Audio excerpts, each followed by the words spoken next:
One other of my startups, Care,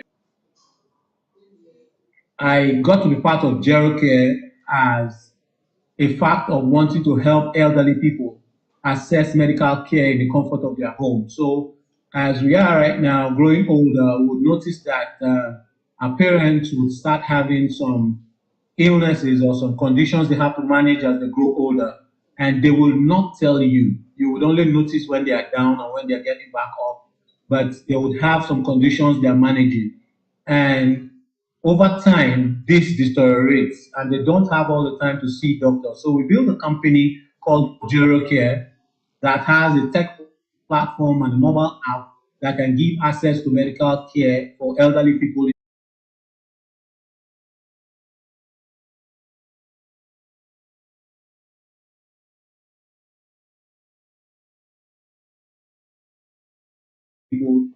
and offer medical care to them in order to avoid untimely death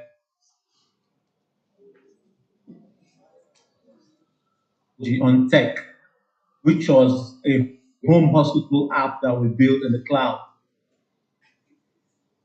to drive this particular good. So with Care, we're driving good of providing medical care to elderly people in the comfort of their home. And then I'm also the developer lead for GDG, which is Google Developer Groups in Yenagua. And currently, I am using that avenue to get a lot of people into tech, creating a lot of buzz and awareness for people in technology here in Yenagua, Bayelsa State. So while I get the support of the Bayelsa tech community, I also get support from Google to organize different events, trainings, freebies, anything you think of in order to drive the interest of tech in Yenagua here in Bayelsa State.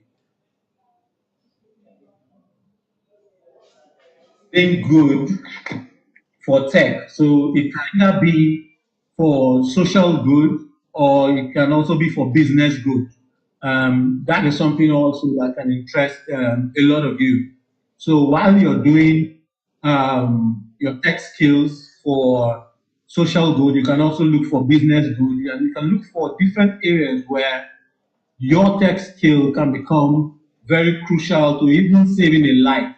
It doesn't always have to be about apps, but it could also be about building devices that can save a life. I always tell people that when you're referred to as a techie, it does not necessarily mean that you're building apps. Like the guy that built the CT scan, the guy that built the ECG that they use for electrocardiogram to check heart pulses, that person is also a techie, and that's technology. The person that built the television is a techie, that's technology. So not every tech has to do with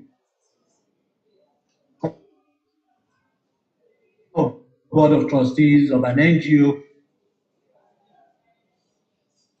the COVID-19, where we started packaging food items to give to people in the comfort of their area. So we always do the distributions every Saturday, and we take food items to 300, 500 families and even more, donated by different individuals. And I'm the head of technical for that group. So for every business group or NGO or any kind of platform I join, I bring my technical skills in to offer good. And right now we have distributed food items to over 20,000 families here within River State and even in Lagos. And that has changed lives of a lot of families, especially during the COVID when it hit really bad. And so with your technical skills in everywhere you are and everything you're doing, you can always apply that social good, knowing that your skill is needed in all those areas. So I challenge you guys, as a result of this event, go online, check for any NGO operating within the city, check for any organization, including Techrity. Techrity is also an organization where you can volunteer to support in social media management, community management, or different kind of skills you have. Join them in managing their website platform as they do good for others. You can join TechPH, you can join different kind of organizations and offer your tech skills for good. There are a lot of events coming up. There was a recent event, Code Fest by Tech Blitz and Havoc. And you as a volunteer could have made that program a bigger program and offer a lot more support. Atlassian is also doing, the Atlassian community is also doing lots of events, and your skill is needed as a volunteer to make you events great and introduce more tech can go for good. And so I charge you today to pick up one of those areas and look at how you can apply tech for good. So this would summarize anything I have to say today. Sorry, I don't want to extend my conversation for too long, so the network does not become a problem. And I'm hoping that you've heard me so far. If I can get a wave, just a confirmation that you've heard me so far, a response, and this is where I'll wrap up. All right, thank you so much, Bruce. Sadly, network has been a bit of a challenge. We're actually waving just in case you didn't see it. It's frozen, kind of. Oh, okay. Our network has started. That's nice. Village people at work. All right, so just in case you didn't get the last part, let me interpret. Please, even if you are becoming a tech person, make sure that you treat your people right. I think somebody spoke about it earlier today. Treat the people that work for you right, so that what happened in Lagos doesn't happen. Where a CEO traveled with his family to Dubai, and by the time he came back, he was owing his workers 4 months. They decided to sell the Meccano generator and use the money to pay their self-salary. So while you're doing that, make sure that there is a social good in everything you do. And I think that's the major charge we get here today. Without wasting any more time, I'd like to invite one of Port Harcourt's finest, one of Nigeria's most beautiful, one of Africa's best, a woman, and I'm sure every woman here will be proud to be a woman associated with this lady. She's been at the front burner of ensuring that tech is not just for good, but it reflects in the good of the society and every single individual that she comes across. If you see her 10 times a day, she's smiling 11 times. That's how really, really amazing she is. With a heart of gold, and of course, with an accompanying brain and beauty. If your hands are not too busy, can we make welcome? Owanate Amakri Good, the founder of Techrity, the brain behind our gathering here in this house this afternoon. Keep clapping until she makes her way in here. By the time she steps in, you will understand exactly why I use those words, exactly why I use them and how I use them. So please, wherever you are, ma'am, the entire house is waiting for you. Please, can we stand on our feet as we make welcome the most beautiful woman I've ever seen? Please stand, don't mind her. You know, she's trying to pretend to be like P2P. The only difference is that the other one, no, they give shishi. This one gives shishi and then she orders shishi. So please, we'd like to celebrate her as she comes to tell us one or two things before we move ahead. Thank you, everyone. Please, I don't give shishi. Um,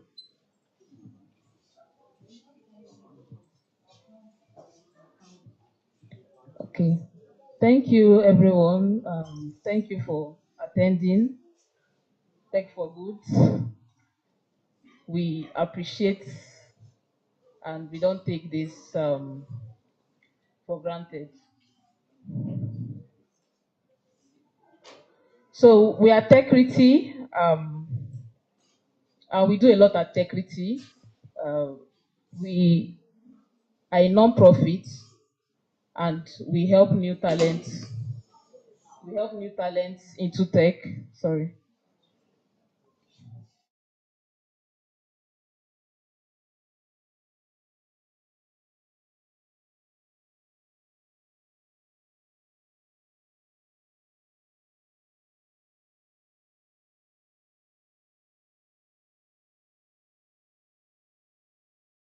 And it includes access to hardware, which is laptop, internet data support, then mentorship. Like, how do you know what the right path is for you to follow? So those are what we focus on, and we bring out programs, and we do mentorship programs, kickstart programs, and all other programs to drive our vision of creating equal access to opportunities in tech for everyone. So that's what we do at Techrity, and I would like to plead for your support to enable us to drive our mission of helping new talents into tech and building solutions for social good. So we have come. Please, we we don't want you to eat the rice and go like that. We don't want you to come and gain all these good things from the speakers, from everything that has been said, and also from the from connecting with people. As you are here, we have connected with people, and it takes a lot to actually um, uh, create or develop this kind of event. So we need your help. We need your help to donate to Techrity. Um, we have our account number online, and we have the QR codes pasted everywhere. You can also purchase our t-shirts from our stand. We have a designed t-shirt for you that you can use. It's called Techrity Merch, and currently it's going for a discount of 30%. So previously the amount is 10,000, but it's going for 7,000. And for the hoodie, you can purchase it for as low as 14,000. So those the mesh is we created the mesh for to enable you to donate, and also the t-shirts. You don't just donate, and but you donate, you can behind the mesh, you are also donating for social good. You are trying to drive people to get laptops. When you buy the t-shirt, you are helping somebody to get data support. When you buy the t-shirt or you purchase the blue light glasses, you are also helping somebody to, in one way or the other, kickstart their careers in tech, mentorship, and the rest. So thank you very much. So far we have done a lot, and we started Techrity in 2020, and we were officially inaugurated last year. I'm not going to tell you the year month because we have something for the person who is going to guess the right date. So so far we have given about 3 laptops to young people. We did one this year with Code Ambassadors, where we gave one person, one child, a laptop, and the previous year we also gave out 2 laptops. And also we have been doing series of mentorship programs.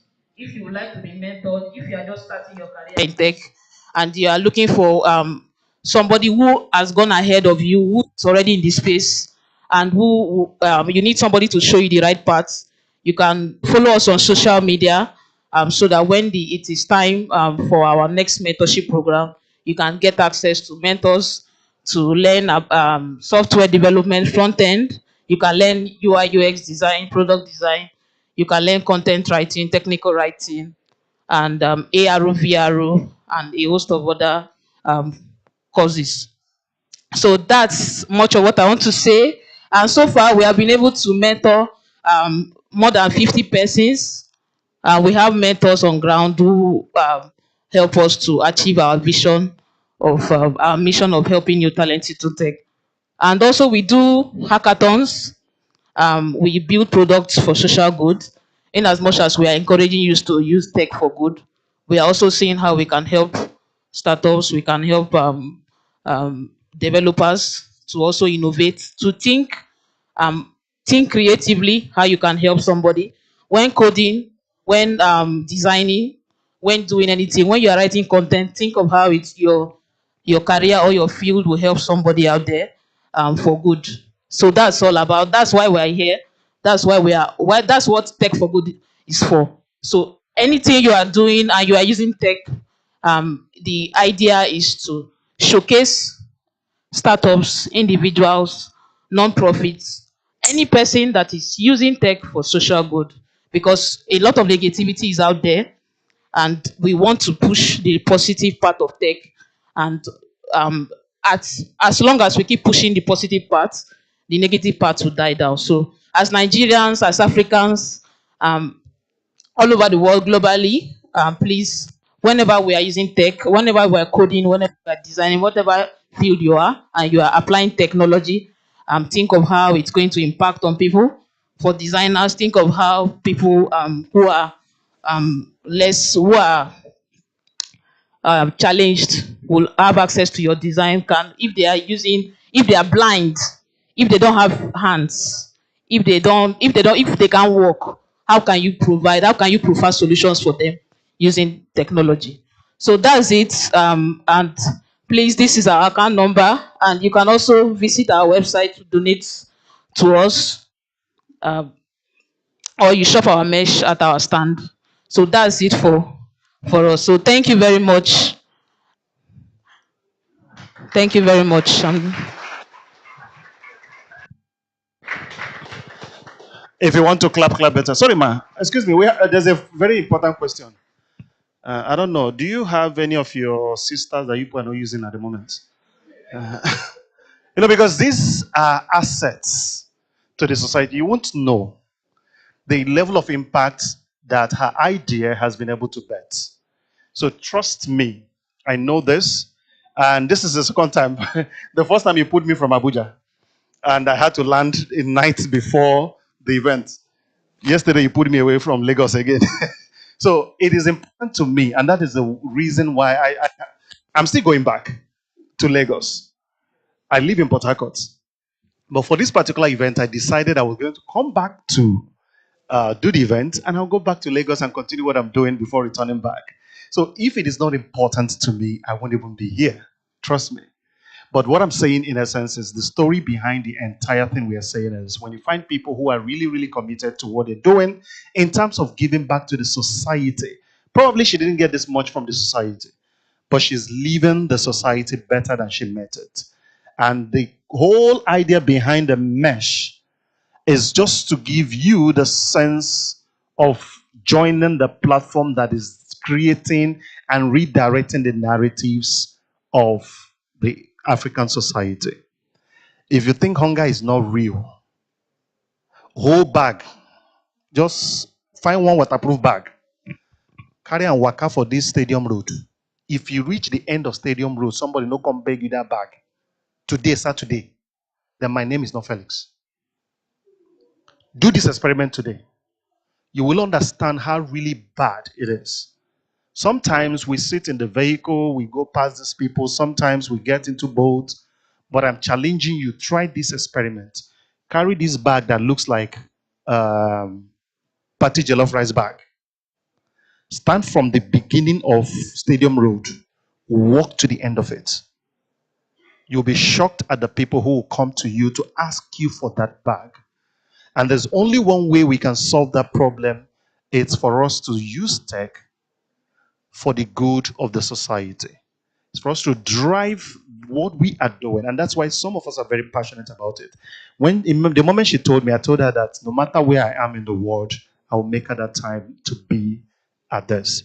And I also want to make it public, except I don't jack back. I'll still come back, no matter where I am for 3.0. It's an assurance. All right, so please, I want everybody in the room to make their commitment. They have subsidized everything, giving us 30% discount. The shirt itself, the hoodie, was originally 20,000 naira, but you are not buying the hoodie. You are making a donation of 15,000 naira and above. Yes, we're going to reward you with a hoodie to remember that you did something. But what we are saying is that your 15,000 naira is putting data on somebody's phone to learn, and you are literally pulling somebody out of poverty. We're doing the same for the t-shirt. Rather than 10,000 naira, it's going for 7,000 naira. We are putting that together to get somebody a laptop. We're also doing that for the glasses, the Blu-ray glasses. So what it means is that we are literally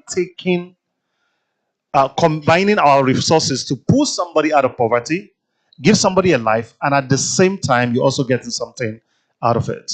And if you say you don't even get anything to pay, your 1,500 I can get you the case of the glasses. Some of you will not start laughing if I say pay the 1,500, get the case. Next year you buy the main glasses. I'll send the 1,500 to us. Leave the case, we'll keep it for you. When you get 4,500, we'll give you the glasses. Right. So what we are saying is just join us as we do this. We have donated laptops. We are not telling you what we are going to do. Techrity is telling you what they have done between last year. You didn't know the story. Techrity was founded in 2020, and by and that 2020 was during the heat of the pandemic, right? When everybody was complaining. By 2021, when everybody is recovering, Techrity has already given out 3 laptops and has made provision for data to over 30 persons consistently for 3 months. Have done the same mentorship for 100 techies. If the techies in the house can attest to this, the stronger hands here can attest to this. The worst thing that can happen to you is to choose to learn tech without a mentorship. That journey is one of the hardest journey in the world.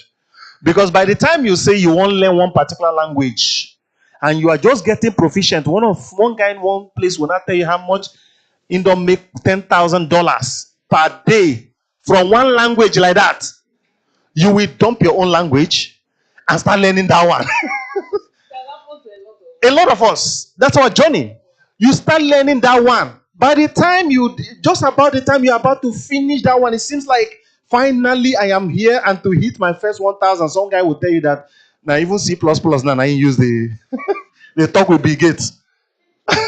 And you will dump that one. Like literally, by the time you finish, you now sit down somewhere and you become that. The first thing that will happen to you, start keeping dread. And then, because your laptop would start hanging, you will not save money to buy one badass laptop. Use money where you're supposed to use buy more to buy one badass laptop, hang on for bag, and start trekking. And then one policeman look at you on the cop, you must be a young boy. So the thing is, you wouldn't underestimate the powers of what mentorship has done for a lot of people. I heard one of the stories that was shared about a friend of mine just 2 days ago. I'm trying to emphasize how important this mentorship has become. And one guy, literally in 1 year, was able to ace things because he had somebody constantly shared his own mistakes and then gave him a shoulder to stand on. So please, this is us calling on you. If you have been in that space, if you have been doing this thing, you have the experience. There's nothing it will cost you. We've made bigger sacrifices learning these things and delivering them. Let's also make these commitments to mentoring people. So this is calling on mentors to join us and also calling on those of us who want mentorship. We are very free. No, they look there. You see them, they're simple. I know them. They're all seated here. Some of them are hiding at the back. They look very simple. But have you heard the word tech bro? Not them. All right, so thank you so much. Please celebrate her once again as she makes her way back. So, I think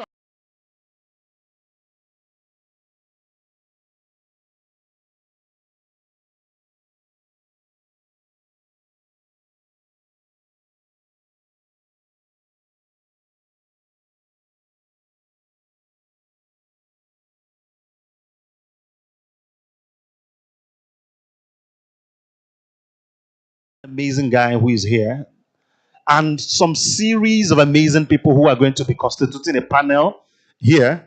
But before the panel comes on, please permit me to bring on one of River's finest, a fine for face, a fine for pockets, a fine for head. That's one of the biggest combinations. No, I know, call that one. The voice story is the touch. All right, so ladies and gentlemen, just to share a bit of what his story has been, to give us a background before we take one speaker and then we'll go to the panel session. If your questions are ready, this will be the time that will become useful. Ladies and gentlemen, please can we put our hands together as I make welcome one of sorry, just give me a minute. All right, so one of Port Harcourt finest and one of Rivers, Nigeria and Africa biggest export in terms of extended reality. This guy, he fine, no be small. If you're a lady here and the guy they enter your eye, Don't approach him, oh. Meet me for consultation. We'll share phone number and I'll tell you what to do and how to do it. Because I don't know why in day here. If not me married the kind of wife we're married, I suppose they honeymoon rich now. Ladies and gentlemen, please put your hands together as a welcome the very founder and CEO of Extend Africa, our own very Mr. Onowi Gospel Spelzek. Welcome.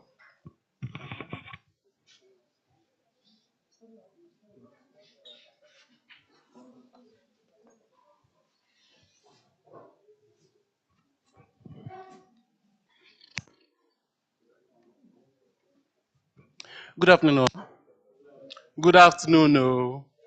How you doing now? All right. So my name is Gospel Onowi, and I am really excited to be here today. I want to thank the organizers for putting up this event. Okay. Like I said, my name is Gospel Onowi, and I'm going to be telling my story on how I got into this space, and quickly. 2019, I wanted to be different completely. Okay, 2018, I taught in Riverside ICT, yeah. 2019, I also did. I freelanced here for 2 years. Then late 2019, I stood outside. If you've been in here, you will notice that early 2019 and 2018, this place was always so busy, very, very busy. You will see people, man, they just come around, pick up their laptop and hope like, man, as if they're badass developers. And I knew that a number of them were actually web developers and others were other technologies. So I wanted to be different. So I asked myself, what can I do to stand out? So I started doing my research. Then I stumbled on a technology called augmented reality and virtual reality technology. And as of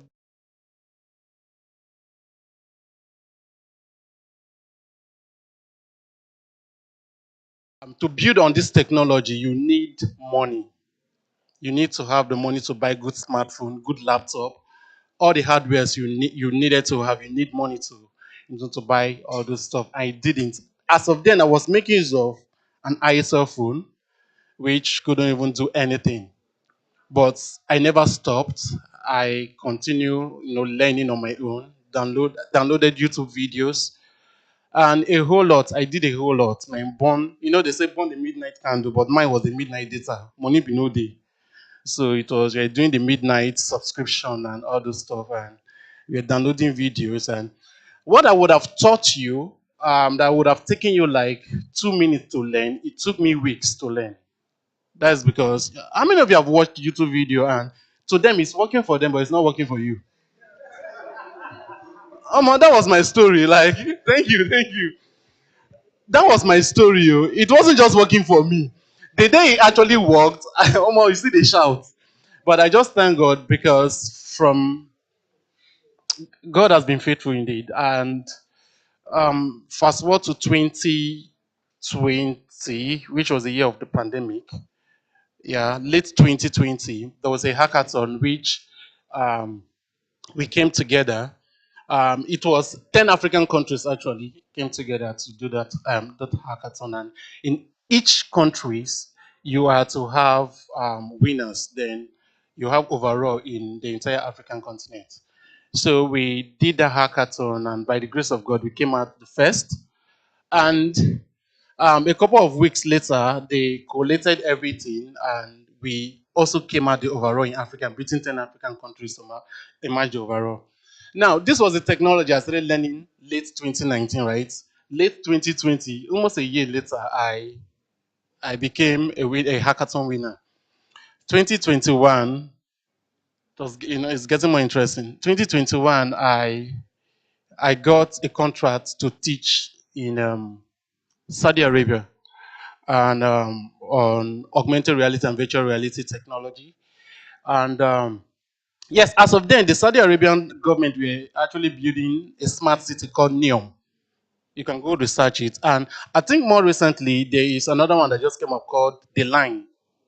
Yes, beautiful. So of course, the line, it's an idea of having people to live in a parallel, just where this thing is now. Everybody, all of you like this will be living in this line like this. That is the idea the Saudi Arabian government wants to implement. So, for them to implement that, so many technologies are going to be called up into that those projects, which AI, augmented reality, virtual reality, and the rest. So they needed their own citizens to be able to take care of all this stuff. So the Saudi Arabian government paid and said, hey, you guys should come and train our citizens. So did that late 2021.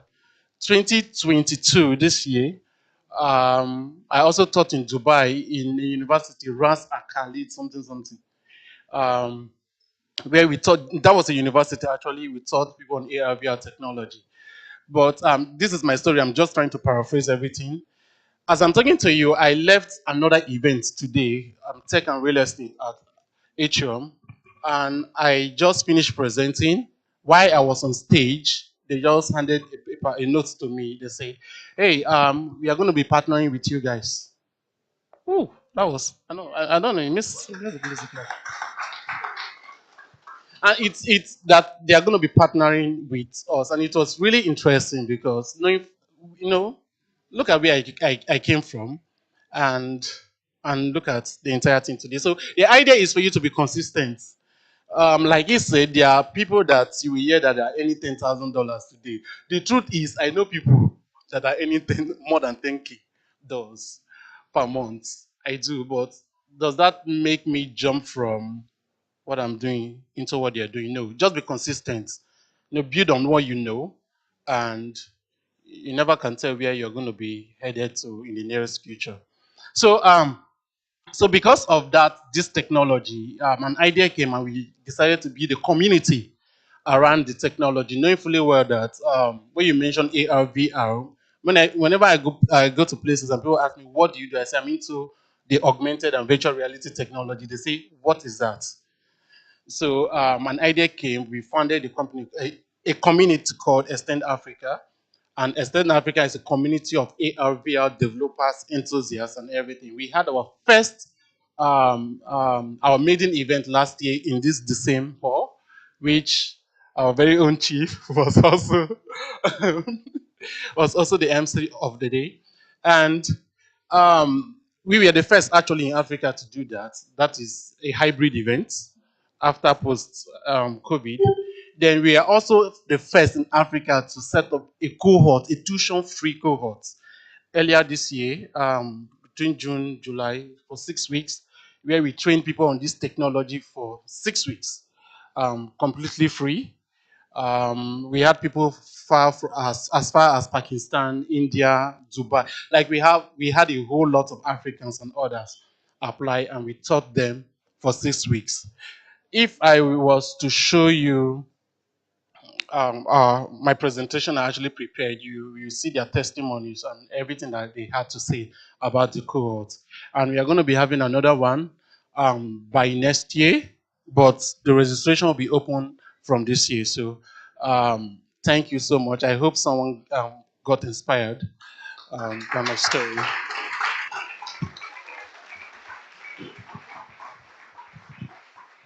Thank you so much. Please celebrate him once again.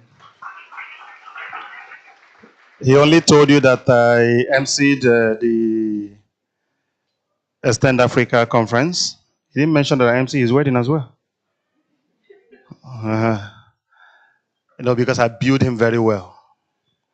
I collect him money, chop him. And for the first time, I was happy I was eating a tech person's money. Yeah. And so for those of us who will be wondering, so you chop these people money, give us more. Yeah, let me call one recharge card that's just to pacify us. I have 3 recharge cards here. Calm down, Guano. Calm down. I'll call the number first, then I'll tell you the network. So, no, what you need to do, your favorite network, is it your network? Is it your recharge card? Is it this small country now with me at the rule? I will rule it anyhow I like. I was telling some group of people, I was emceeing somewhere, and I told people that one thing I found out that works for me is that I wake up in the morning and I choose the president that is my own president for that day. So there are days that Buhari is my president, and some days that I go back to good luck. Some days I just have Peter Obi as my president for that day, for my own sanity. So I just choose who will be my president. And there was a particular day, I think Tinubu was my president. Calm down. I didn't say your president, my own president. And what I realized that there was a lot of violence that day. All right, so recharge card real quick. If you don't put your network code, so you can take it 2734 0300 36. Sorry, that's my account number. If you get smart, if you press me, see people where they find network. If speak to you too. Eh? See people where they collect $10,000, they dial recharge card from Felix. Abba. Why are you people doing this kind of thing? Ah, you love the violence, Abby. Well, there's more where that came from. So we offer violence free of charge, just in case. For me, as a tech person, one of the reasons why I've not released any software yet is because the kind of software I want to build has to have some touch of violence. Something that would, if you need to deliver free slap to somebody, just press the tap, the thing will deliver, and you pay us for subscription. Yeah, things like that. All right, so we're supposed to bring us someone to speak for us, but for some reason, I think our village people is still playing some things with us. So at this time, I'd like to invite someone to speak to us right about now. And these are people I love what they do. I love what they do. They've already seen their names, so they start coming out. So, ladies and gentlemen, sometime earlier this year, I had an opportunity again to also MC their conference, and it was one of my highlights this year. I need to say this with all sincerity of purpose. It was one of my biggest highlights because for some reason, I have had opportunities well on one of my projects with Google, where we dealt with young people and I saw brilliance. But this time around, that brilliance was taken to an entirely different level. I saw young people aged between 4 and about, I think one of the young girls actually got a little token from me because throughout the entire event, she really wowed the entire persons, and we all agreed.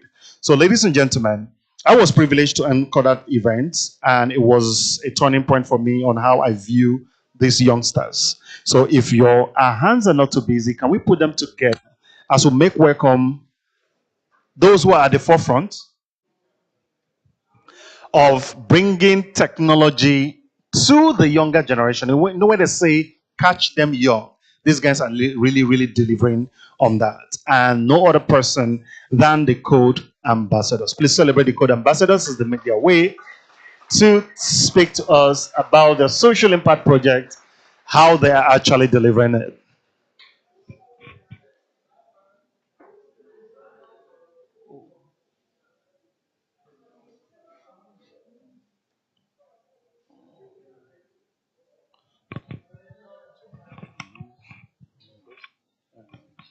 Good afternoon, everyone.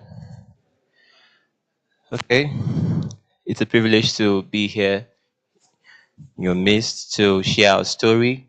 Other before us have come to tell their stories, and so I'll continue telling stories of how technology is impacting our world socially. And I'll be doing that while turning the page of Code Ambassador. So, the social impact for social Impact showcase. All right.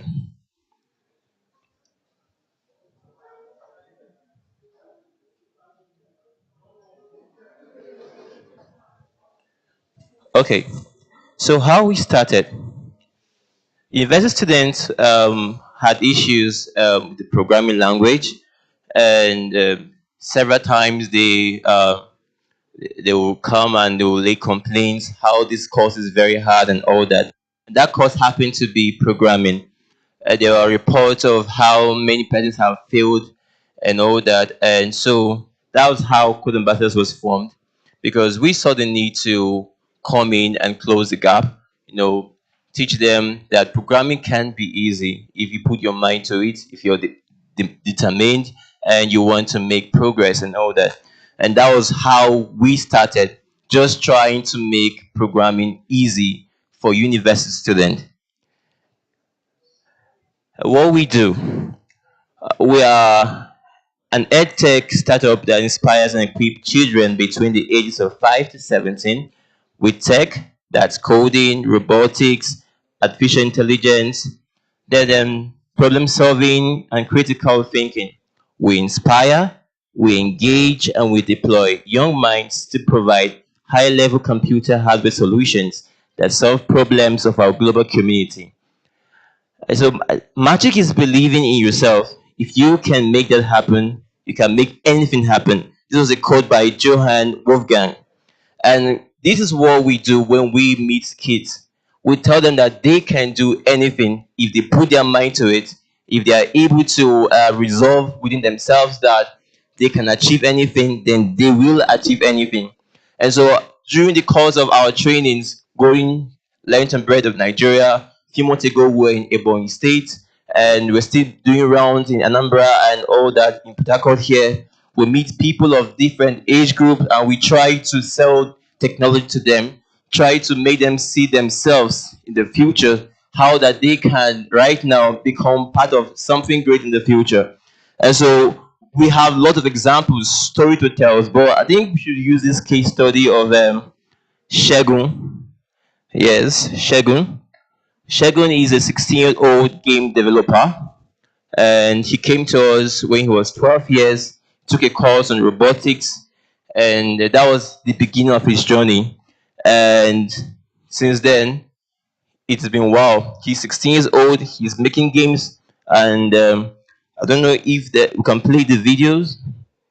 Is it possible? All right.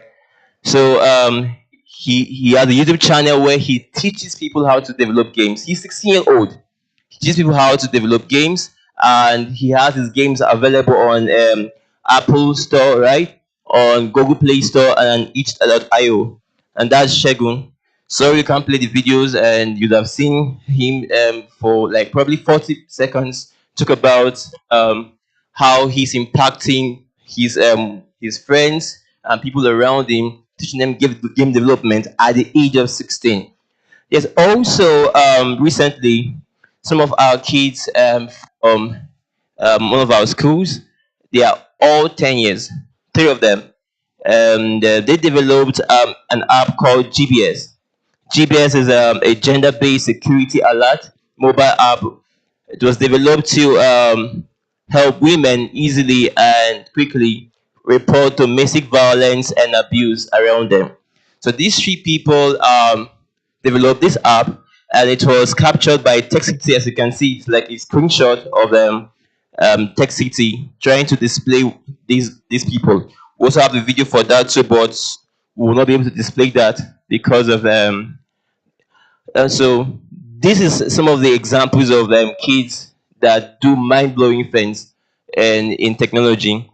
Recently, we had this Young Techies Festival here in Techrity, and we had lots of them come around to show us their project, and it was mind blowing what these people were doing, and so it leads us to where we are as an organization. At the core of our operations is an underlying desire to see our efforts translate into raising young minds who will spontaneously impact the society by solving problems. So far, we've trained 3,000 children, and we have partnered with over 10 organizations and schools within 4 years. These are pictures from us at Ebonyi State. We were into a village. Literally, they had no access to computers, so you wouldn't even start talking to them about technology. But by the time we left that village, they were already building applications for themselves. And so, where we want to be, our vision is to raise young tech founders in Africa who will leverage technology to solve problems. In the next 5 years, we aim to expose 10,000 students to STEM programs and mentor at least 100 of them in founding startups. And yes, we are also looking at making this happen too by the 1st of December.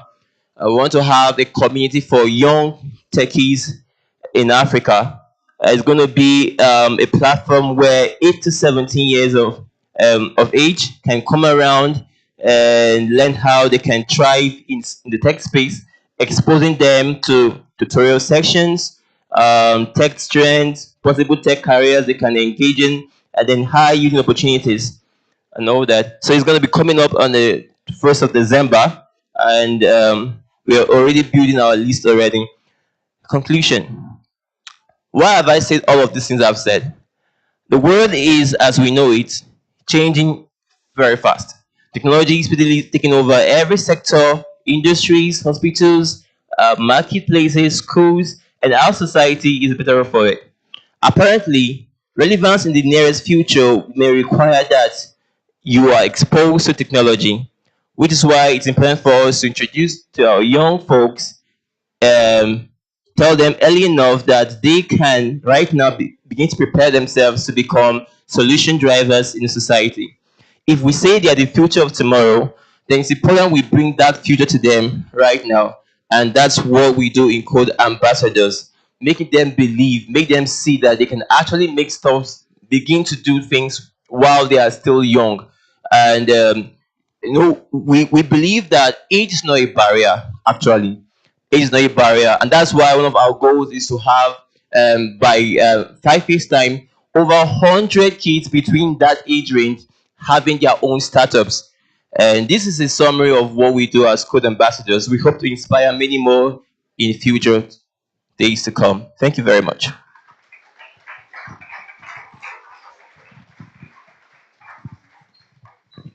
All right, so you heard it for yourself. Catching the future young. All right, so at this time, we're going to be taking another speaker, which would incidentally be our last speaker for today. And so immediately after this, we'll be having a very wonderful panel session. So the questions, please, if you haven't prepared your questions, please prepare them now. And if possible, sprinkle it with some small violence so that we can get all the answers we want. All right, so I'd like to invite just to come speak to us about leveraging technologies for good. And we're going to be using some very veritable cases to buttress this. And to do that, ladies and gentlemen, I have the privilege and honor of welcoming a software developer, a technical writer, and an innovation and data-driven decision consultant. Tech for Good is central to as much as what he does, and if not all, of his work. He actively collaborates with corporations, brands, and diverse nonprofits and social enterprise to innovate and leverage technology solutions that are relevant to them. And that is why he's here to speak to us on that angle and also to give us those same leverage. If your hands are not busy, let's put them together. This will make welcome Sokaribo Senebo. Keep clapping until his makes his way here. You're welcome.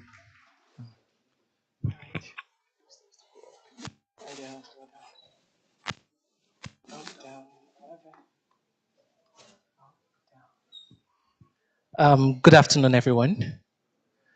Good afternoon, everyone. The energy is still low. Good afternoon, everyone. Techrity, Techrity. Okay, Techrity. Okay. Anyways, it's nice to have all of you here today. Okay, so I'll be talking on leveraging tech for good, veritable cases. Okay, so um, briefly, before I start to introduce myself, okay, I just want to have an overview of who and who is here. Okay, so if you run a non-profit organization, yeah, or you're planning on running a non-profit organization, can I see your hand up?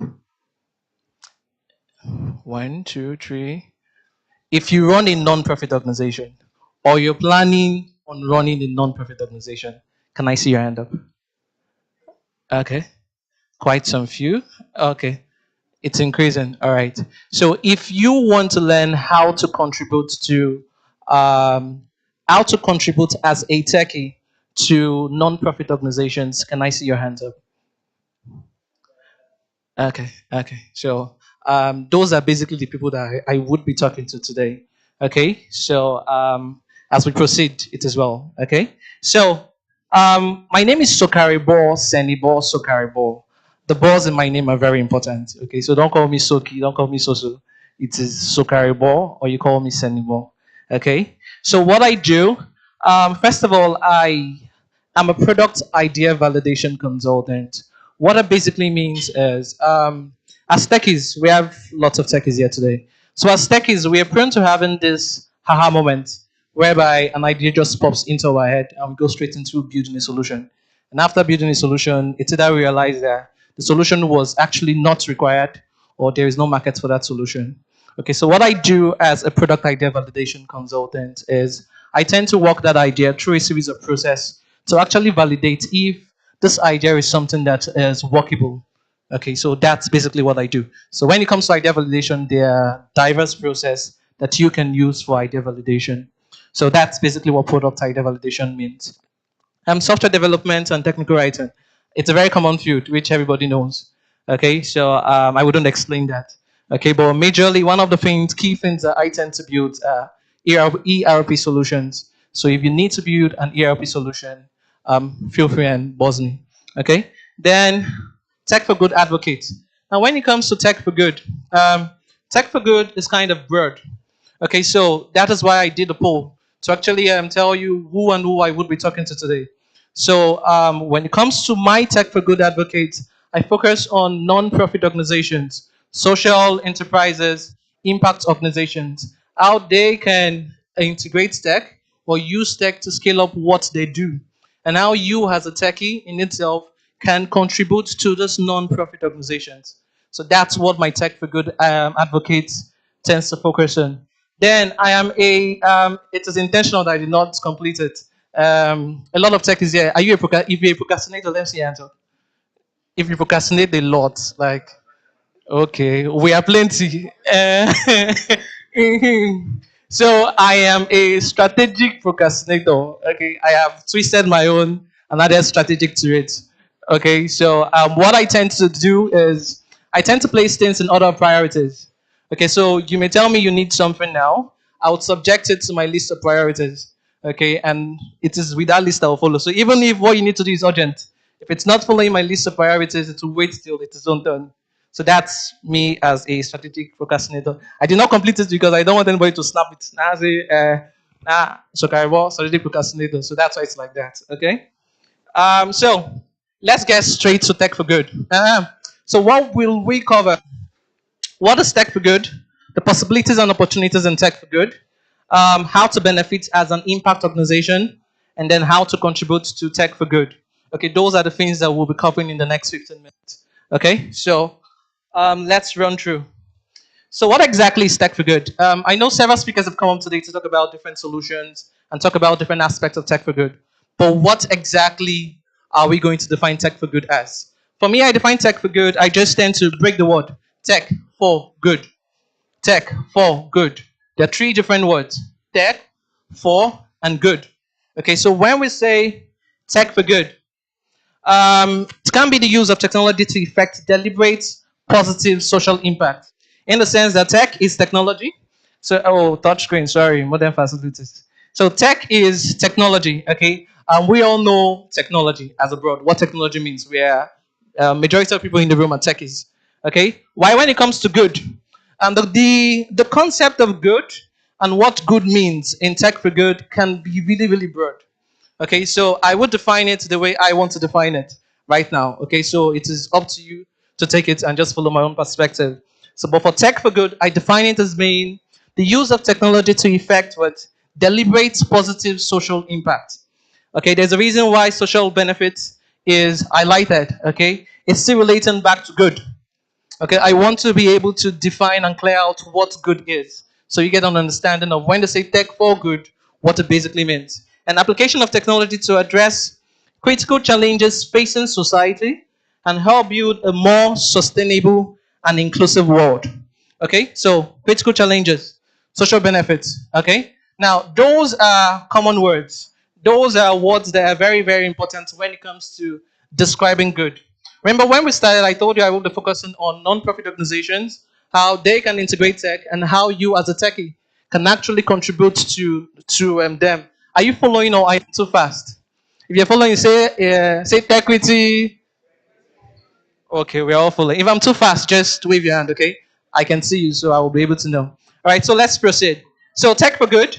The good aspect is social benefits, or it is addressing critical challenges. Okay, and in the world today, we have UN. Okay, and there are specific areas that's been classified as being we call them the SDG goals. There are areas that we have said as a world. These are areas that we need to address in a given period of time. Okay, so what I classify as being tech for good is technology solutions that tend to focus on those SDG goals. Okay, so what are the SDG goals? If you know two, like Vanderman says, who knows two SDG goals? No poverty, yeah? Zero hunger, quality education, care of people. Yeah? Gender equality, yeah? Climate action. Okay, yeah. So there are lots of, how many of them is yeah. So these are the 17 SDG goals. Okay. They are goals that we have decided as a united nation. Okay. That these are areas that we need to provide solution or try to tackle. Okay. So we have no poverty, zero hunger, good health and well-being, quality education, gender equality, clean water, affordable, and the rest of them. Okay, so I explain Tech for Good as being technology solutions that try to address all of these areas or some of these areas. Okay, so those are the areas that I am focusing on. All right. Okay, so something you have learned today is SDG goals. So there are 17 SDG goals, and the SDG goals are areas where if you're running a non-profit, if you say you're running a non-profit in the world right now, you should be addressing one of these SDG goals. If not, I don't know what you're doing. Okay, so for you as a non-profit, whatever you are doing, you have to address one of the SDG goals, or you are doing I don't know. Okay. So now the possibilities and opportunities in tech for good. So when I started, I did a poll and then I explained the two aspects that I would be focusing on. The first part is you as a non-profit organization. Okay, you as a social enterprise, you as an impact organization, how you can integrate tech. Okay, because you as a non-profit organization, you're already solving an SDG goal. Okay, so you're already solving a goal that is classified as doing good to society. So you're already impacting the society. So that's a good. Okay, so it's now you leveraging and integrating tech to optimize what you do. So that can also be tech for good. Okay, so you as a non-profit, looking for ways to integrate tech to what you do to actually optimize it. Okay, so that's the first angle. Why the second angle will now be how you as a techie can contribute to tech for good. Okay, and trust me, by the time we're done, there is a platform that you can contribute to tech for good, and you would be paid. Okay, as a techie, you would be paid for contributing to tech for good. All right, so there are lots of possibilities and there are lots of opportunities. So I tend to categorize them into two. So the first aspect focuses on non-profit organizations. So you'll be able to see all of that. Why the next section now focuses on as an individual or as a techie. All right. Okay. Are we following? Techrity. Okay. So possibilities integrating tech solution. Um, which is basically how existing social and impact organizations can utilize existing tech solutions to optimize the work they do. So why do you need to integrate tech solutions? Okay, a lot of us and the world we live in today, every now and then, I hear people want to start a non-profit organization. Everybody wants to start a non-profit organization. Everybody wants to start a non-profit organization. So why do you need to integrate tech as a non-profit organization? Okay, so sorry, I'm writing a book. Okay, it's called Tech for Nonprofits. Okay, and in the book, I identified four areas, which is I call them the dilemma of nonprofits. Okay, which are areas of nonprofit that are problem points. Okay, for nonprofits. Okay, and these problem points are key reasons why you have to integrate tech as a nonprofit organization. All right. So the first one is profits making and compensation bias, which is basically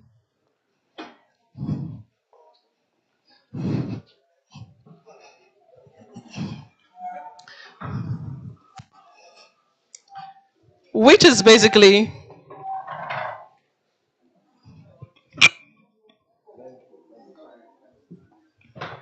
you're distracted.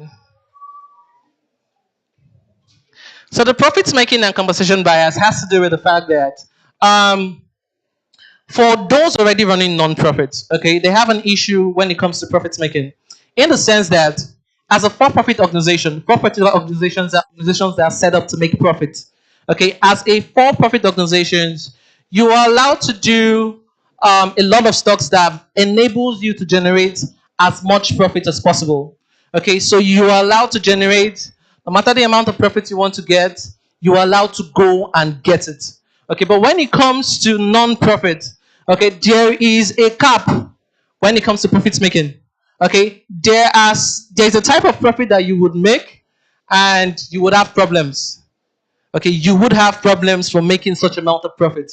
So we have what we call the profits making and compensation bias, which is the fact that non-profits are not allowed to make some type of profit. And also, when it comes to the profit making and compensation bias, it has to also do with the fact that for us techies now, a lot of us do not participate in non-profit organizations because we feel they don't have the capacity to pay us. Okay, so every year, the tech for the non-profit sector is trying to provide solutions that tackle problems for the world in general. Okay, so they are in need of really, really skilled hands that can actually solve these problems. Okay, but the skilled hands themselves, okay, we have to be able to compensate them for their skills. So for you as a software developer now, okay, if you need to build a solution that can solve maybe the global warming problem in Africa, okay, there is no way I'll be offering to pay you 200K, okay, and you would be taking it. Okay, so that is part of the problem non-profits have. Okay, so there is a limit to also what they can pay skilled people. Okay, so a majority of the skilled people that can work for non-profits and do actual sensible work do not work for non-profits.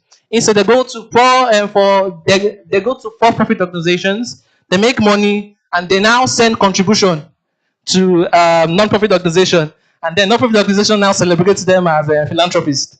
Do you get? Rather, we can have these people actually be a part of this non-profit and develop solutions that can actually solve a vital problem. But instead, we are losing all of this talent to for-profit organizations. And thank you. So we are losing all of these talents to for-profit organizations, and then it is a major problem. So that's for-profit and making and compensation bias. Risk taking, time invested bias. Uncle is signaling me. So risk taking has to do with for-profit organizations are allowed to take lots of risks.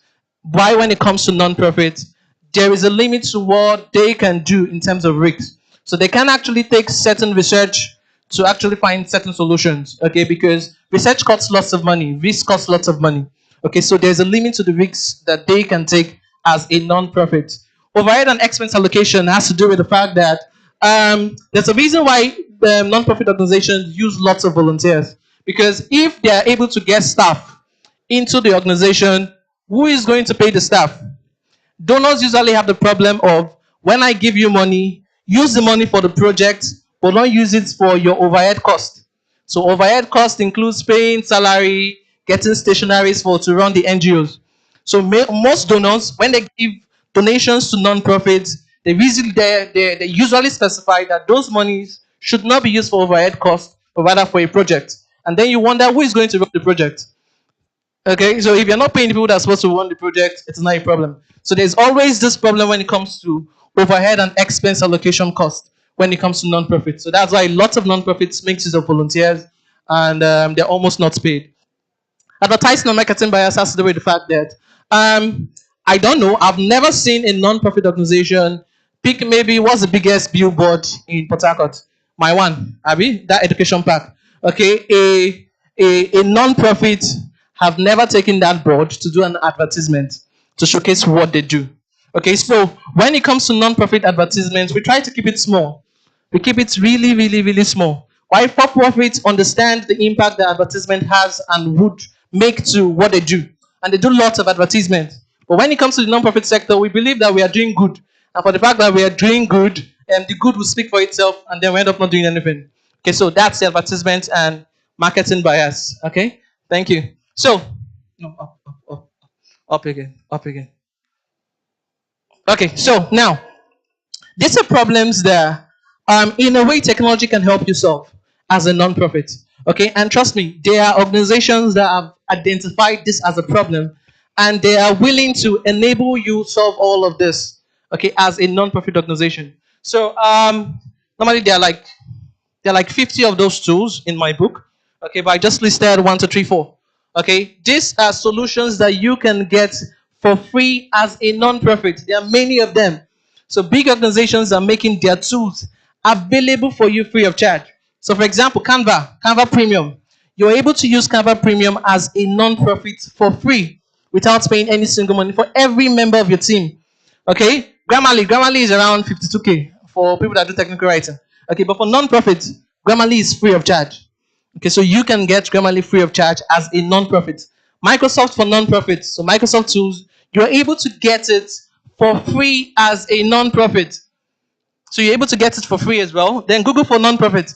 Google for non-profit gives you their workspace, and they also give you $10,000 per month for digital marketing. So remember we talked about the advertising and marketing bias. So that amount of money for advertisement has a lot to do for your organization. So almost every key person in the NGO world knows Charity Waters, and Charity Waters tend to use those platforms really, really well. So you have access to actually get $10,000 per month for your advertisement as a non-profit. Okay, so SEO has to do basically with search engine optimization. For you as a non-profit, there's a way to do search engine optimization. There are people that are looking for you can see you when they need to see you. Okay, so for you as a non-profit, um, try to integrate SEO to whatever you do so you can be easily discoverable. I'm coming 5 minutes, I'll be done. All right, then digital marketing is that one. Okay, I wanted to run through all this for non-profits, okay? But due to time, we can just later and then I'll run them to.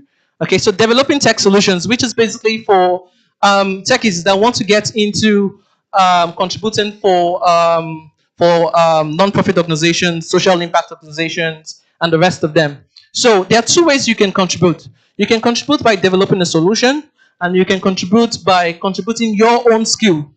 Okay, so contributing by developing a solution, it's one thing that we're ready now to do. We like developing products. Okay, it's part of all the learning phase. When you're learning something, you develop something. Okay, so you can contribute your own skills. Okay, as a techie, you can develop a product. But ensure any product you're developing relates back to the SDG goals. So look at the SDG goals and try to ensure that whatever you're developing relates back to the SDG goals. And when it comes to contributing your tech skills, okay, so now there are various platforms that you can contribute as a techie, and then you would be paid. Okay, and one of such platforms is Sukios. Okay, so one of such platforms is Sukios. So in Sukios is they're blockchain and they're normal. So you can go as a techie, find work. Okay, so in Sukios, they have lots of non-profit organizations. They are there. Okay, so what they do is they need to build a website, they need to build stuff. They put it up just like your Upwork. They put it up there for you. Well, every organization you see on this platform are non-profit organization, and then you can go there, find work, apply for them, do the work, and then you would be paid. And when you're paid using two forms of payment. So there's a token payment and there's a normal cash payment. Okay, so you get blockchain crypto payment, and then you also get your normal dollar payment. Right? So that's one way you can contribute as a techie. Okay, so please go down. I think I'm done. Because of time, I basically explained all of this. Sustainability of Tech for Good project. Now, quickly, I think this and the last slide, then I'm done. So, I'm used to seeing a lot of people trying to develop to start a non-profit organization or trying to build a solution that focuses on trying to address a problem. Okay, now for Tech for Good, when you're developing a solution for Tech for Good, or when you're trying to start a non-profit organization, you have to always think about sustainability. So we have lots of non-profit startups today, and next thing you will not see them again till 2 years time. They'll come up again. So sustainability is an important part for Tech for Good project. Okay. I wanted to describe accurately how you can ensure sustainability for your nonprofit. Okay, but because of time, I can't. But one way is to ensure and realize that nonprofit organizations, Tech for Good solutions, Tech for Good organizations are people powered. Okay, they are people powered. You need people to power them. So you need to get as much people as possible to power them. That is one way that you can ensure sustainability. Okay. No time for questions, maybe. In the general session, you can ask questions. So that is all I have to tell you today. So you can connect with me on all social media platforms.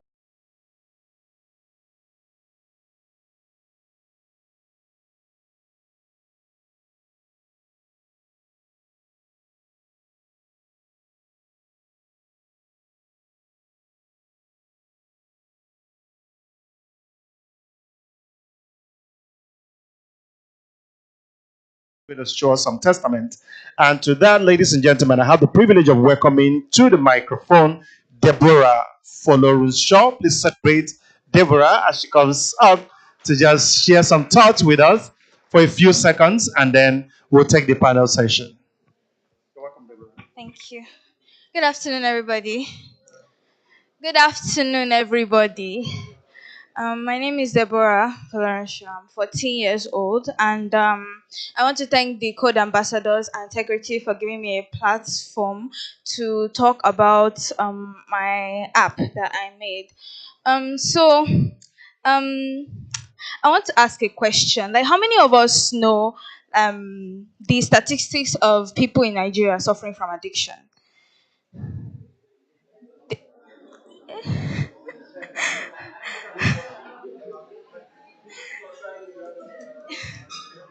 And when I mean addiction, when in to a layman, addiction is just always drugs and drugs. Do you know that there is something like shopping addiction? You know, for and it might not be only for females though. I'm not trying to be gender biased though, but still there's something like shopping addiction.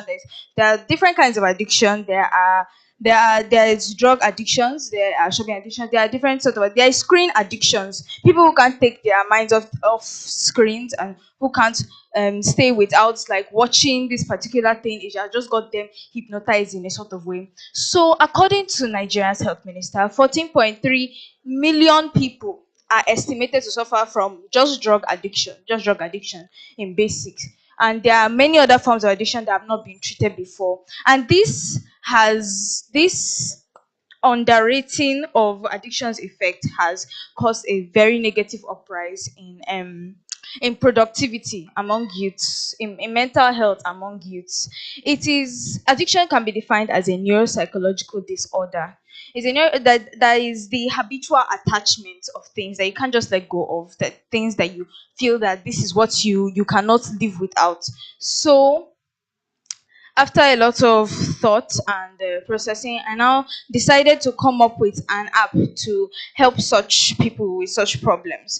And although therapy is very helpful and very useful for people who are going through these kind of things, but fear of stigmatization will not allow some people to rest, because the fear of that they're going to tease you and they're going to talk you down and going to say that, oh, you're a bad person, but you don't really understand what that person is going through. It could be caused by addiction or depression or some other things that just makes the person feel down. So I decided to create an app to help people with such problems, people who cannot talk to others freely and who feel like sort of antisocial, that they cannot talk to other people, but they can use a medium to help themselves. So the name of my app is called Breakforth. I specifically named it that because addiction is something that you need to break away from. It has this track progress. I call it track progress, that measures the number of days you take to abstain from something. It gives inspirational quotes to keep the person going, and reward someone. Like, in games, when you have reached this particular level, who has played this kind of game, that you reach a particular level, they will give you this sort of title, and you face harder challenges. When you get a title, they will give you a longer list of things to do. So my app is designed in such a way that once you have created maybe you have abstained from this thing for more like 3 months, it gives you a title, and then you're encouraged to go further, and make yourself very helpful. My solution addresses UN Sustainable Goal 3, which is good health and well-being. So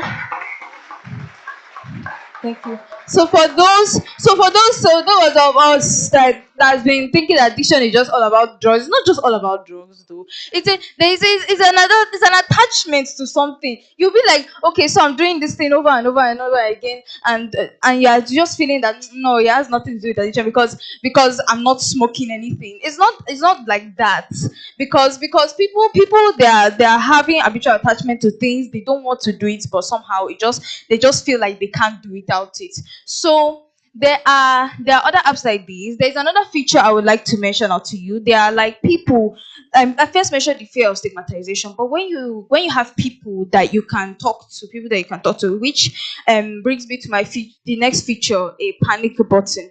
So you feel like you have this uncontrollable urge, and so you press the panic button, and it alerts people around you.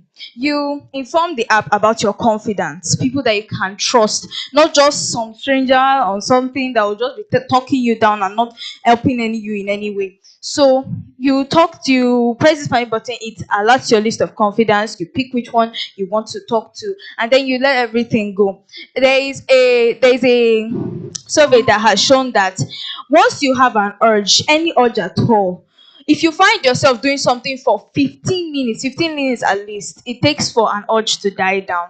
So if you can talk to this person, you engage yourself in something else for at least 15 minutes, the urge will die down, and you'll be fine. So, according to a survey that I sent out, 85 people have actually confessed that they have suffered or are suffering from addiction, and 50% of people have said that they are currently suffering from one or more different kinds of addictions. So it's not just one particular addiction; there could be different types of addictions, which can lead to another feature, which is the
Can press the panic button.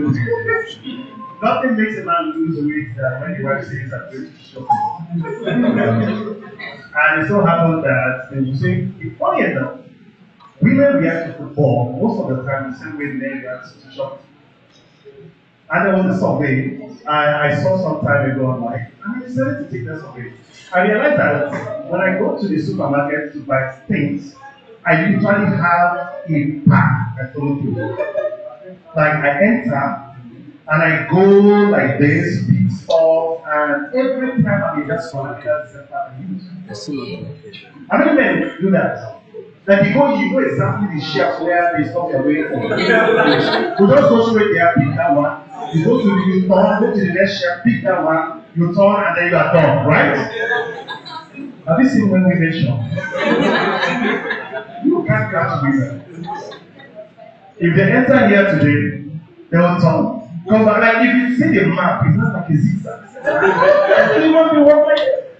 No, but actually, that's the journey. And the reason is, if I'm going for shopping, my wife just say, I want to go there. So, if you want to go for your own shopping. I want to go there and break for my own shopping because at the end of the day, if you want, I'll be doing the same job with the guy that is carrying. So I'm literally going to stand there with him and wait for her to finish. Alright, so thank you so much, Deborah, for that amazing. How can we assess this product? Oh, it's not yet on. Okay. No, let them talk to me, talk to them. Because they'll need it more than I do. It's working, yeah, that's interesting. It's working. But it's not like on your normal Play Store, Google Apps, or anything. But if I upload it, yes. Please, since it's working, those who don't have to get this stuff into Play Store, please let's get this stuff like that. We might just need it. You want to understand, sometimes we underestimate the addiction level around town. I know that I have addiction. Yeah, so I will need your listen. I'm addicted to not spending money. I'm very addicted to that. So, alright, so now that we have sugar night on, ladies and gentlemen, I would like to quickly bring the panel. The food is still steaming and it's just around the corner, so don't fear, don't fret. We have food. Every kind of food you want, except lion meat. That's the only thing we don't have here today. And just in case, if I say yes, told you that we have every kind of food, and by the time they serve it, you don't see the one that you have in your mind, use your mind and convert it. It happens. I have a friend who was drinking water, sipping water from cup, and said, I can't have one. He said, now wine in the drink. I said, no, the water is so. He said, in his mind, he's drinking wine. So I've been always convincing his water. Right, so at this time, we'd like to invite to our panel. You see the seat already. Here, I like to start with a good friend. Of course, I'm a Nigerian, so there's nothing stopping me from being a little bit political. But before I get political, let me quickly invite a man who I have resorted to becoming one of his monitoring spirits. His status has been giving me joy since 2023. And he's been doing well there. I didn't know that. I thought he was only a tech. I didn't know he has also other some hidden talents, which I will not mention. Please can we put our hands together as I welcome Mr. Wisdom to work with us. He is the next rated speed breaker. If you know, you know. He's the next rated speed breaker, so if you know, you know. Alright, ladies and gentlemen, also to sit here, we have the pleasure of having Mr. Philip Obiara. This is celebrating Mr. Philip Obiara. And of course, we have our own very joyful Shulamite John already logged. Thank you so much, John. Thank you for joining us. And we have Mr. Godwin Jimmy. Please celebrate Jimmy. Alright, and of course, not forgetting our own very Mr. Sokene Mama. Wherever he is, please, if we need to send Timari to that, bring him to send Timari. Right, so Mr. Sokene Mama, keep celebrating him as his way to six. Oh, great. So the panel, thank you so much. We also have the privilege of having Mr. Sokaribo Senio also to sit on the panel. Right, Mr. Sokaribo. And of course, the privilege is ours to have Mrs. Solomon Essene also to sit there. We celebrate from the and like I told you, that some things are political. I'm not sure why this is what it is, but it is our privilege. It's a city. Okay, we have one person. So, ladies and gentlemen, let's put our hands together to make welcome. It's a six. Mokacha, my own personal friend. It's also see all the panels. And like I said, if you have any questions, now will be a good time. So besides just the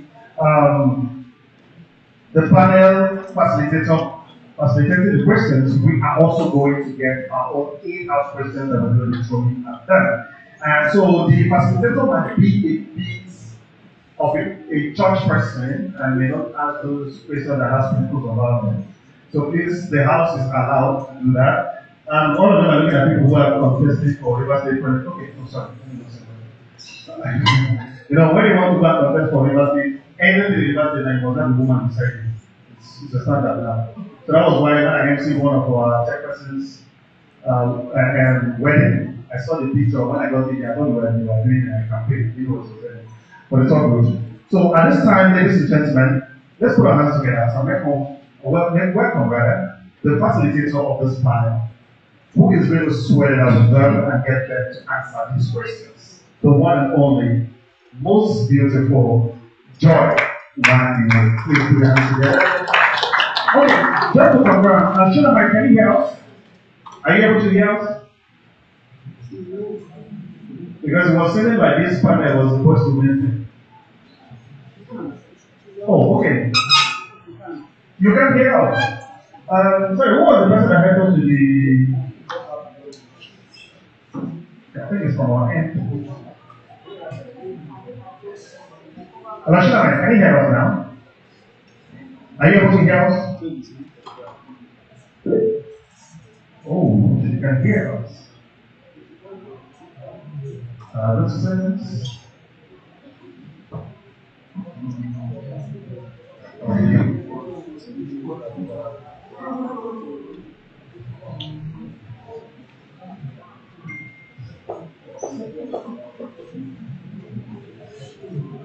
Okay, can you hear us now?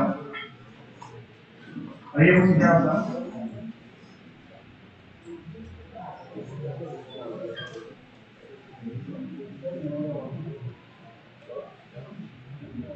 Alright.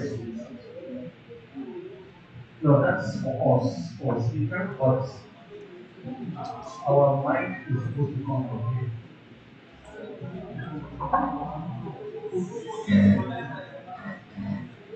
Let's try.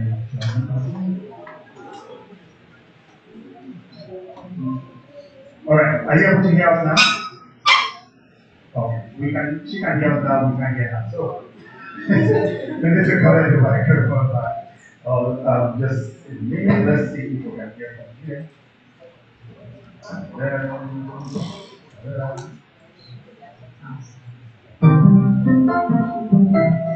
Okay, Shlomo, can you try speaking?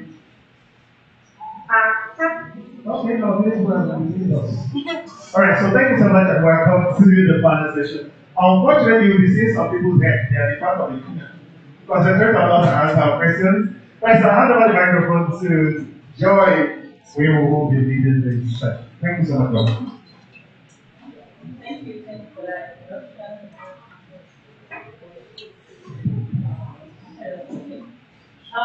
Welcome everyone, and good afternoon again. And thank you so much, our amazing panel, for being here today and to do this. So just to start this panel session, I mean, a lot has been said so far about social good from talking about blockchain, we get earlier on, design, to indigenous languages, and so much more, all in the propagate the message of social impact. So I'd like us to take turns to talk about your project, social impact work, and why exactly you decided to set the starting this from. Hello, everyone. Can you hear me?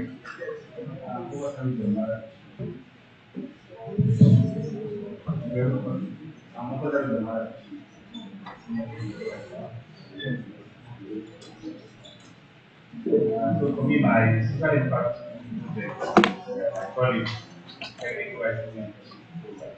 So I started that program this is summer. I did that because I found so many people can't be involved in technical. So I started that program to get them the inside. Now I invited issues that stuff. Google, Apple, so I invited them. Check. There's still video Vimix. Each day we have one session. Yeah. The paper is very broad. So that's what I have to find for. So we have the and I added some some sessions like assignment and other projects that we do. Now, when I did that, and when I speak, so I have government or government organizations, and sponsors. So all the projects, all the assignments we do, so one hour, personal involved and very good. So I did that because I felt it's very good to do something like that. You want to learn something, do something. Just like you said, when I started back, this is the opportunity to speak. You know, I got to something, and next year my friends, you know, was more that also gave me good head start at the back. So that was, I know I was having share. It didn't take money. It's not really take money. I really was the internet yes, the internet, you know, also because I think it's no longer available on the internet. So so I felt this is time for us to do that. So that's why I think that. And so far, I've gotten so much different forms and everyone to share. Most of them have funny thing is we have some of the things that I don't know. Right now, that very well. I don't know from my behavior. So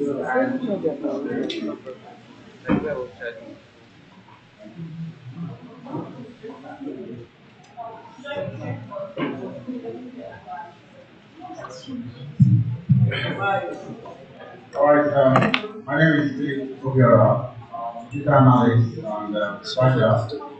I'm also the co-organizer for DDG Class Hackers, that Google Development Class Hackers. I'm also a Google Explorer ML and digital crowdsource. And I'm different capacities volunteer in different organizations and the volunteering and leadership, mentorship have given me the opportunity to involve in a lot of social impact. So let me start as my capacity as a GDD organizer. So we've organized different meetups, participated events, and by so doing, a lot of individuals that are very new to them have been able to get their meetings. And in the same vein, as Google Explainer and State of Council organized machine learning events to introduce students, university students to machine learning and artificial intelligence. And we had rewarding results. And as innovation hub manager for Kentucky Innovation Hub, I can speak for them in the sense that that hub I've done a whole lot of impact in a lot of youth here. I think if I tell a lot of people to raise their hands, those are benefited from the KSIH deal with a lot of people here. And so in that aspect or in that role, we've been able to give a whole lot of young individuals the opportunity to get started in tech and to grow and to become or get their dream from jobs. Thank you.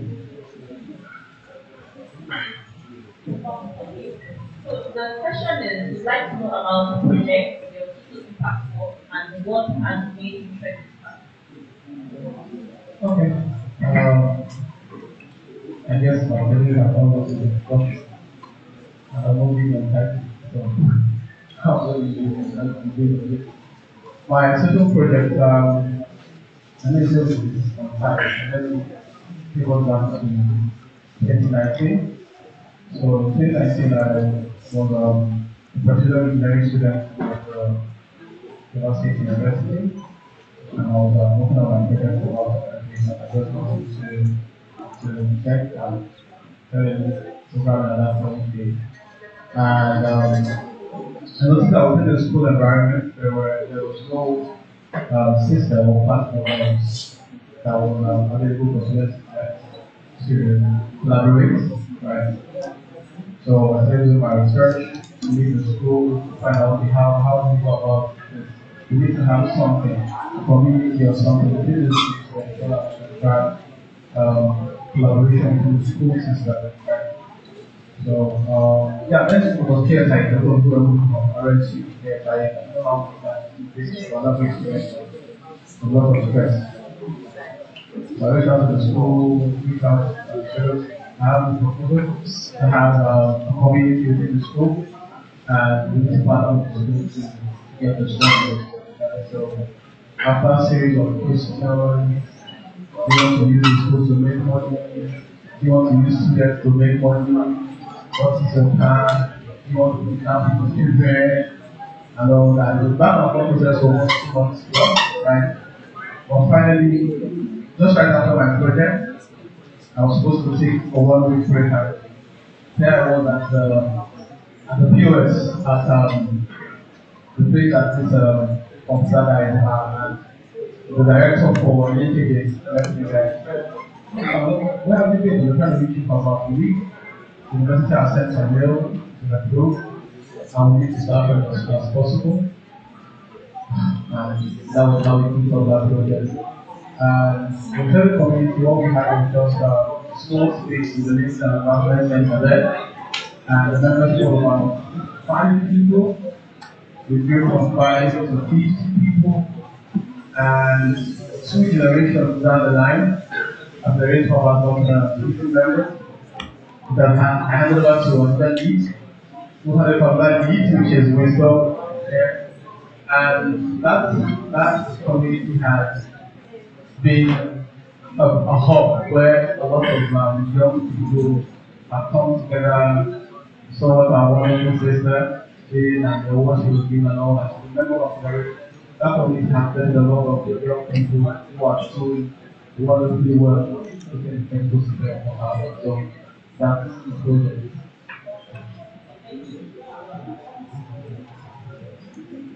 Okay, so many, there are that's my name. Quite a long name, but short form is so many. So, the social project that we are currently working on good ambassadors, is young techies um, from East Africa. The young techies from East Africa is just the idea, because when I started good ambassadors, we're just trying to help young persons learn. Okay, we saw that university, like for me, for example, I learned cultural. I read chemical engineering. I graduated from RSUST, and I learned cultural. Okay, and we're learning cultural right now. And then for class guys, it was the left for class guys. They're having problems with the same course. I said, wow, the online course, even if it was class laws are having problems. So there's something that I also want to pique my curiosity about the program. And I decided to borrow laptop. So I have to borrow laptop. Right from time I don't read lecturers notes. Okay, I read, get textbooks from online. I don't well on this handle. I feel small and limited. So I got online, got stuff on online on Fortran, and I still writing too. And the first one I got did, it's run. I was wow. I was able to use that for some of the basic mathematical computations and that. I was like, imagine solving quadratic equation that will take you some steps, couple of steps to solve, just feel like something. And that piqued my interest. And I was like, okay, I think I'm paying on campus. In one, like, don't become a programmer in 1 day. Like, I was very passionate about it. Like, I've seen a track connector and everybody, and I said that on campus back then in around 2012, 2013. So, and that was how I helped some persons. Okay, I helped some persons to be able to pass that well. So, I was starting there as low as 5,000, and in 1 days, they were, writing programs that are running, and they will write the exams, they will make A in that course.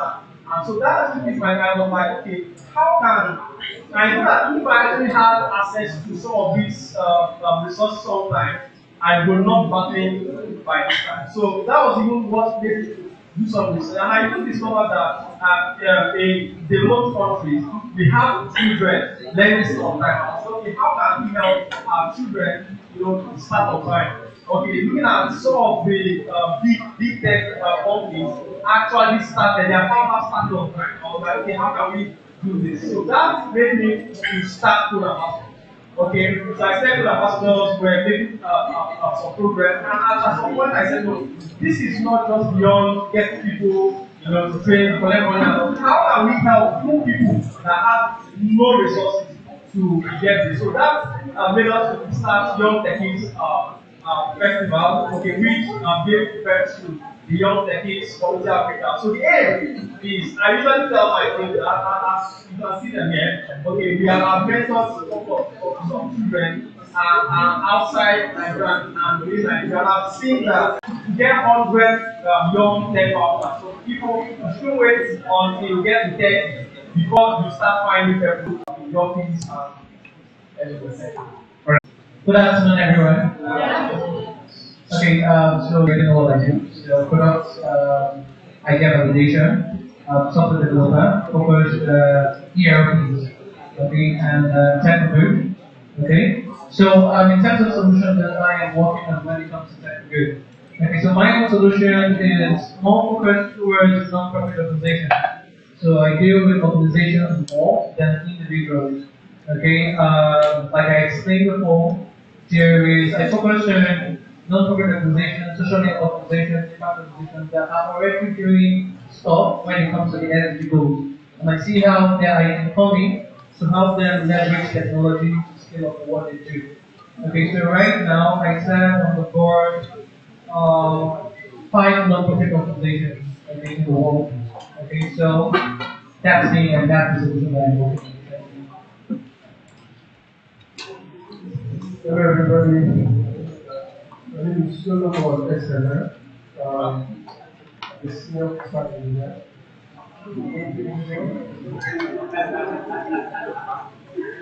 Alright, I'm the senior staff engineer, also technical writer, and also Microsoft engineer. So I'm more focused on backend, so that's why I can help out with master. I'm currently running 2 startups, master backend and content and design. So master backend started as a way to solve people's problems, like backend engineering was going to backend development. In 2011, when we started, there was no in terms of who share resources and also in terms of resources online. So even if you manage to see anyone, you notice that it is unstructured. It doesn't have a straight path where you can pick for a backend engineer. So I then solve that problem like creating backend around have content that are detailed enough for visual assistance. Okay, so we are currently planning B2, which is going to create a learning platform where you can register and then you have experts that is going to use on different backend development. And at the same time, in B2, we have tried to launch a platform where you can practice backend engineering code without writing the content. The way you want to do backend, you have to create content where you complete data that you do. So in this, you will not write the content anymore. So you just focus on the backend and then the content will flow. Okay, so that's what I did in YouTube. That's one of the social projects for food. And then I have content that will do completely for technical writers. So basically, in this of tools that is helping technical writers to accelerate their powers.